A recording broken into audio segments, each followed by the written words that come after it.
Fable 3, I play Sabine. I am Sabine, elder of the Dweller tribe. This is my first experience voicing a video game. So what drew me to it was the team, how committed they are, how well organized everything is, and how beautiful the game is. There is, I think, some loose connection between a character I played in a film called The Last Legion and Sabine. They're both in the same part of the UK. They're both from Wales. All right, I'll shout Sabine's History of the Dweller tribe. And I apologise to any Welsh players of the game for my Welsh accent, but I did have a go. So royalty walks into our home. A princess, no less. You're a long mile from the castle, princess. What do you think of our home, then? Do you like what your brother has done to us? In Fable 3, I played Teresa, who is a seer who was blinded in her youth. I think you see that in Fable 1. She is born to see into the future. Sabine is a good man, and his people are strong. I play a character called Reaver. He's a kind of, I don't know how you describe him, a foppish, debauched ruin of a rake of a piratical libertine. I wouldn't call him immoral so much as amoral. He has no morality whatsoever. He doesn't even have a concept of morality. These pitiful men are not a patch on my old bloodstone pirates. Oh, how I miss them sometimes. There's always something stylish about being utterly wicked. Hey, Master Weaver, you think anyone will actually get this perfect score? No need to get restless, sweetheart. Barry Hatch is here to take care of you. Fancy a quick jig? Reaver will prove your most valuable asset. The character I play in Fable 3 is Logan, who is the King of Albion. This is my Albion. Its people will do as I say, or they will die. Its future will be as I decree, or it will end.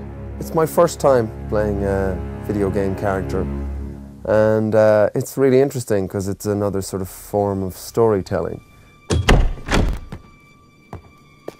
What are you doing here? The war room is no place for a child. What was really helpful was when I got sort of, sketches and images of the character, and through that I could sort of gather a lot of information, really, sort of an air of sort of pomposity and arrogance and paranoia. Take my sister and her friend to the throne room. We shall settle this matter officially. When Logan started to behave so appallingly, I told myself he wanted to prove his strength by seeing off a few agitators. In Fable 3, I play a character called Elliot, who's the female hero's a kind of love interest, potentially. To force an entire kingdom to live in fear, that's true tyranny. He's a very genuine, kind man who is kind of the moral barometer for the female hero. Not a great fighter, pretty useless, and gets in a lot of trouble. All hail the Queen of Albion! I play a character called Sir Walter Beck, who's the kind of typical right-hand man of the monarch. Oh, balls to you all. He's loyal, he's honest, he's a hard fighter. Ha-ha! You only went and broke it. Look at that. Am I a great teacher or what? He's everything that a king would want, just here. Blocked! Stick that up Logan's pipe and smoke it. In Fable 3, I am playing the part of Ben Finn, who is a sort of rapscallion, soldier-cum-adventurer who, had a difficult life. He grew up on the wrong side of the tracks, didn't really want to. He's always been quite a moral guy. He's always been kind of wanted to do the right thing, but was just dragged back into criminality again and again. But eventually, he joined the Royal Albion Army and sort of became this sort of, the guy he wanted to be. Ow! It's like being hit by a frozen sock! I played Jasper, who is the butler at the Royal Palace, and he was originally butler to the king who's gone all wrong. And now he is the great and faithful and loyal attendant on the young fellow who's going to become the hero, or the young girl who's going to become the heroine. You've a new mask, an exciting mix of daring and dashing. A bit like my first cat, Simon. I think people often wonder whether an actor is using himself in a character, and I think the answer is, to some extent, he has to.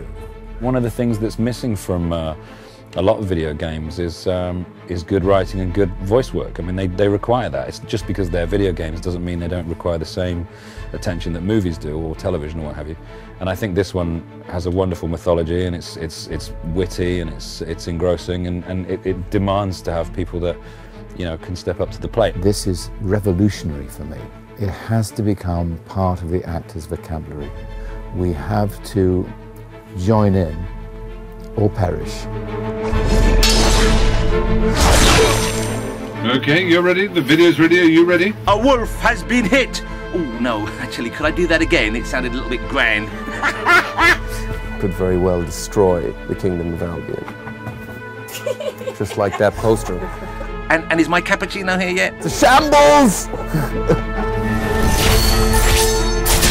My advice to anyone who wants to play this game and win and overthrow Logan and be a good leader is to be yourself. Don't try and second guess. Don't try and think, oh, I wonder if the game wants me to do this or the game wants... It's not about that. It's about you, the player.